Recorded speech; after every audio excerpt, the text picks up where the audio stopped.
Hello guys, welcome. So andito kami sa IKEA, no? Not because bibili kami ng appliances o furnitures. Ito nagyayaya si Bunso. Gusto niya dito kumain. Alam niyo ba masarap pagkain sa IKEA tsaka mura pa. Lalo-lalo na yung Swedish meatballs nila. So ayan, yung kids meal na Swedish meatballs is 3.79. Ako naman $7, 8 pieces. Mashed potato yan walang rice dito. Okay? So, yun ang kakaiba, no? Punta ka ng IKEA para kumain, hindi para bumili ng furnitures. Nalala ko yung pamangking ko BJ Bagong dating dito Sabi niya, IKEA daw, IKEA. Sabi ko, anong IKEA sinasabi mo? Ay, yun ang sabi nung sales lady sa Pilipinas IKEA daw yung pronounce. Well, nasa US ka IKEA ang pronunciation dito, ever since. No? Oh, how do you like it? So galing kami sa museum. Museum adventure kami mag-ama. Nagyaya to na gutom na daw siya. Sabi niya, McDonald's ako, Raising Cane's. Sabi ko, dadaan tayo na IKEA You wanna go IKEA? Okay. So at least, along the way to. Okay?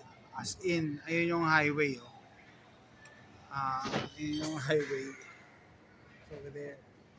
Ito kami sa second floor. Okay?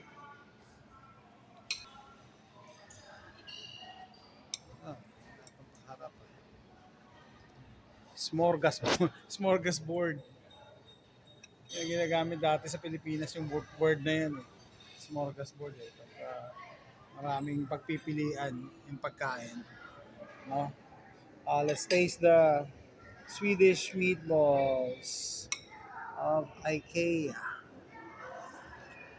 IKEA. IKEA.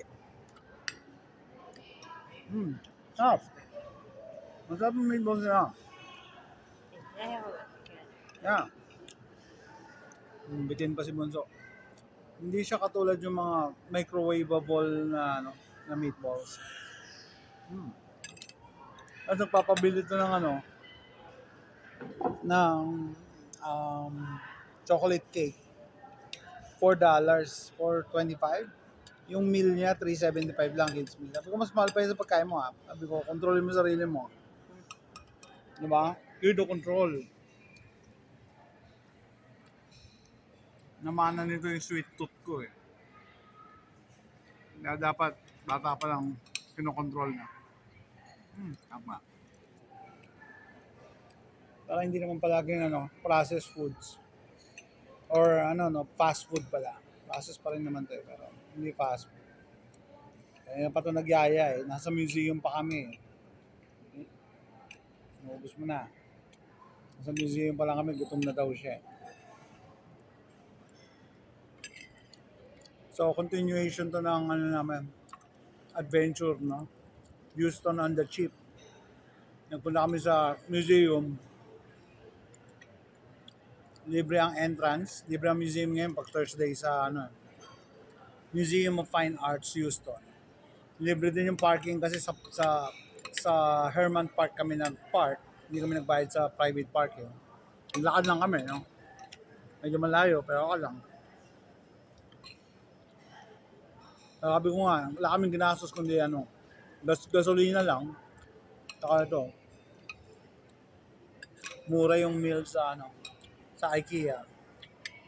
3.7. Dati nga $2 lang yan Nagtaas na nga ngayon Imagine mo $2 may meatballs ka na pagkain. May veggies tas may carbohydrates ka na na mashed potato.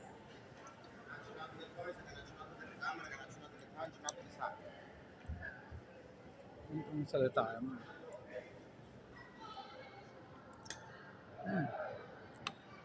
Ang bunso. So, siyempre, ibig lang.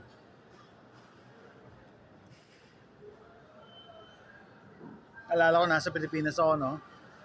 Pagkakain ka sa labas, dapat yung inumin mo may kulay. Parang panghampas lupa lang yun, may tubig Humihingi ka ng tubig. Dito nung bago kami, ganun din eh. Palagi naka-soda, palagi naka-iced tea. Mas healthy ang tubig, no?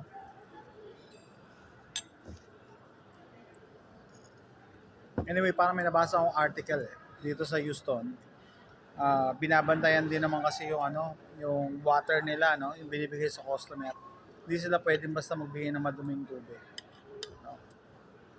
Pero siyempre, depende sa restaurant na kakainan nyo. O yan, si Bunso, ubos na yun sa kanya. Masarap nga yung meatballs nila eh. Hindi siya yung parang microwavable na galing Walmart. Mm. Mm. Mm. Ito pala, may definition para sa smorgasbord eh. Nagamit sa Pilipinas to eh, lalo na 80s.